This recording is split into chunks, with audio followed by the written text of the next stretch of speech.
is enough said. Happy Taco Tuesday, Heat Nation. Your boy Ernest here, back with another Miami Heat Talk video. Hope you guys are having a great Tuesday so far, you guys. Don't forget to show some love. Like the video, subscribe to the channel. I know you're peeping the shirt. I usually rock Miami Heat gear, you guys, but as a father of two little girls, Lila and Maya, I feel that a shirt like this is so appropriate to wear because it best explains how I live my days. I love my baby girl so much. I love life so much. I love this Miami Heat squad, and I love my subscribers. So thank you guys for the continued support, and together, let's go on another Miami Heat Talk adventure. I'm sure a lot of us are riding high from yesterday's victory last night. Just a little recap. I posted in a video last night, but the Miami Heat do business and defeat the Orlando Magic in double overtime. You get huge games from Tyler Hero, Bam Adebayo, and Kel'el Ware with Nikola Jovic. These guys are the truth. We are officially dawning the new era, the youth movement era for the Miami Heat, led by the Bash Brothers and Tyler Hero. So it was a great game last night, and that was a big win. The Miami Heat were the 8th seed going into last night's game. The Magic were the 7th seed. Detroit was the 6th seed.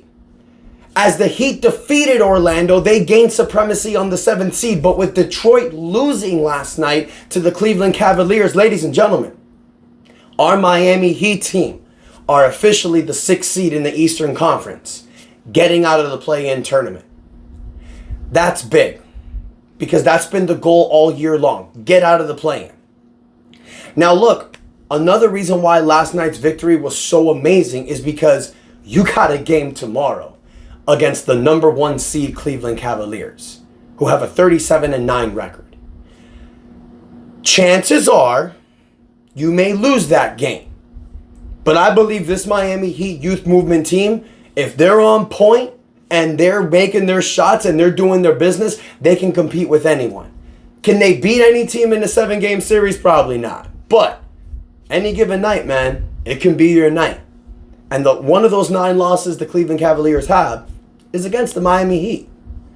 So winning this game in Orlando, you guys, is going to give this team confidence. It's going to give them motivation. But after the game against Cleveland, let's say if we lost last night's game against Orlando and then you lose against Cleveland. This Eastern Conference is so tight, you guys, that could have propelled us down to the 9th seed, maybe even close to the 10th seed with Chicago. But you win last night, you gain that confidence, and now you're going against Cleveland in your home court, prepared to fight. And then after that, you get 2 games. You get the San Antonio Spurs on Saturday, and then you get the Chicago Bulls next Tuesday. This Miami Heat team, you guys, can solidify their stamp as the 6th seed if they just win some of these games. So I'm excited to see this youth movement moving forward. But we all know what's the drama centered around last night. Jimmy Butler. Jimmy Butler was suspended yesterday. He walked out of the morning shoot-around for the Miami Heat team after he was told that he would not be starting last night's game. He would be coming off the bench for Haywood Highsmith. Pissed him off, walked out. I understand both sides. I understand Jimmy's side because he's like, I'm Jimmy Butler. I don't come off the bench. I'm a starter. You start me. But I understand the Miami Heat side when they say, dude, we can't do that.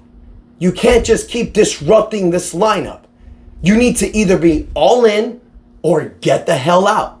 And Jimmy Butler got the hell out. And that's just how it is, ladies and gentlemen. Now, the Heat are fielding offers. They're trying to trade Jimmy Butler, you guys. I've seen people in my comments saying, how come they haven't done this deal already? Well, because they can't. They need to find a team that's going to give them some type of value. And with Jimmy Butler acting like a fool, like he's been doing lately, his value is diminishing. No team is going to overpay for a 35-year-old injury-prone player who causes so much drama in the locker room. The only teams that would actually make a trade like that is a team that's willing to give him the money that he wants, like Phoenix, or a team that is on the cusp of being a championship contending team. And they are just a Jimmy Butler away from being that team, like the Memphis Grizzlies. But besides those two teams, I can't really see a team that wants to do a straight 1-1 trade with the Miami Heat. The only other teams, you guys, are the teams that have been recently reported. You have the Milwaukee Bucks, the Chicago Bulls, Detroit Pistons. There have been multiple teams' names that have come up as a multi-team trade. We've talked about the Milwaukee Bucks. They've made Chris Middleton and Bobby Portis Jr. available. But in order for all of this to work, you guys, in order for Jimmy Butler to get to where he wants, the Phoenix Suns, because that's what Jimmy wants. That's what he wants. Either you do it now in the trade deadline or it's going to happen in the offseason. But Jimmy wants to go to Phoenix. The offseason would actually be a lot more easier because now teams are going to shed numbers from their salary. Right now, you guys, mid-season, teams are pretty much capped up. They have to get creative to make these type of trades. Multi-team trades are so hard to do. In the offseason, it's hard to do. Imagine how much harder it is to do it mid-season. All the numbers have to match. No teams have allotted space. So you have to get creative. So the main thing that's going to make this work is Bradley Beal waiving his no trade clause. We've heard this multiple times before. Bradley Beal's rumored to go to Chicago. Bradley Beal is rumored to go to Milwaukee. Bradley Beal is rumored to go to Detroit. Well, all of those rumors are fine and dandy, but Bradley Beal has to waive his no trade clause. Phoenix has been doing everything they can to make that happen. They've put him on the bench. They've kept him on the bench. But it seems like last night, the Phoenix Suns fans are kind of getting involved too. Bradley Beal's wife posted on Twitter last night talking about an exchange she got into with a Phoenix Suns fan. And I'm going to read this and I quote. Where do we start? Okay, I'm going to read the report before the quote. There's been speculations that the Phoenix Suns are looking to acquire Jimmy Butler in a trade that would involve Bradley Beal going to another team. Bradley Beal has a no trade clause. We know that. Now, this is what Bradley Beal's wife posted on Twitter. X, I guess. Being a fan is fine.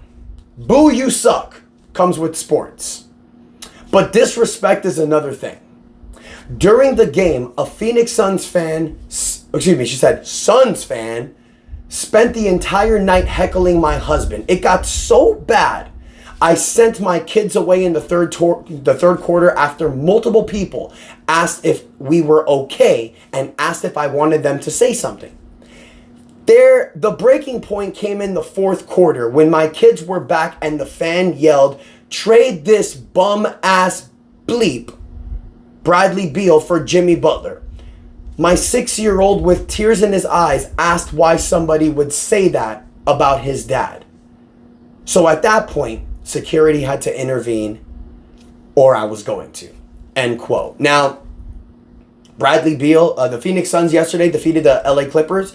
Bradley Beal came off the bench, played 33 minutes, only had 9 points. Had a pretty bad game. So look, I have a 6-year-old.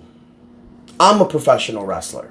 My wife at times bring my kids to the shows. I understand the environment my shows are like. It's a physical environment. You have fans that heckle. My kids might hear something. So that's the reason why I don't really like them coming all the time. Here and there is fine, but depending on the show. But basketball's different. Kids go to basketball events all the time, and I understand fans, they're there, they're drinking, they're drunk, heckling is a part of it. You have to understand that that's kind of the environment. But, obviously that's not cool. Now, was the fan yelling this at Bradley Beal's wife and the kids? Did the fan know that Bradley Beal's wife and kids were there? We don't know that, but of course, you look at it from both perspectives. You can look at it from Bradley Beal's wife's side and think, that's wrong to say that in front of his kids. You can look at it from the fan's perspective and think, well, this person paid money to be there. They can say whatever they want. That just comes with it. It's just the world that we live in today. It's just whose perspective you look at more. The way that I look at it is Bradley Beal might obviously get on his feelings about that, and he might think, okay, maybe my time has run its course here in Phoenix. Maybe this isn't really working anymore. So Bradley Beal did mention a few weeks ago when they asked him about trade rumors that he holds all the cards. He does. He has the no trade clause. He is the center of the piece. that would make this Jimmy Butler to Phoenix Suns trade work. That's what Jimmy wants. That's what Phoenix wants. Phoenix is trying to push Bradley Beal to that door. Something like this might make it happen. Bradley can go to Chicago, play with his college coach, play near his family. Or he can accept a 3-team, 4-team multi-trade and go to Milwaukee. Milwaukee, who has the 4th seed right now, competing for playoff positioning. They have Giannis Antetokounmpo, they have Damian Lillard. Slide Bradley Beal in there, it might work. So I think that a situation like this, you guys, is pushing it closer. And then there was also a report from Shams Charania that says the Miami Heat's phone lines have been wide open for the last several weeks. They have not received an offer that they want to move forward with. It's like I told you guys, the Heat are patiently waiting for this. This may drag into the February 6th trade deadline. And Jimmy Butler's suspension, you guys, was deemed a minimum of 5 games. The Heat are just finding reasons to keep this guy out until the trade deadline. And that's exactly what this is the next 5 games. It's going to be by the trade deadline. So the Miami Heat are patiently waiting to see what team comes. There will be a team that pops up in the 11th hour. Will it be Memphis? Will it be Milwaukee? Will it be Chicago? Will it be Bradley Beal waiving his no trade clause? Only time will tell. So Heat Nation, I want to hear from you. What do you think about this report? Do you think this is going to push Bradley Beal to waiving his no trade clause? Do you think the Heat are going to be able to move Jimmy Butler by the trade deadline? Let me know what you guys think in the comments. Don't forget to like, share, subscribe. We are pushing the 6,000 subscribers. Thank you guys so much for the support. And until next time, your boy Ernest out. And that is enough said. Representing the girl dads. Yeah, buddy.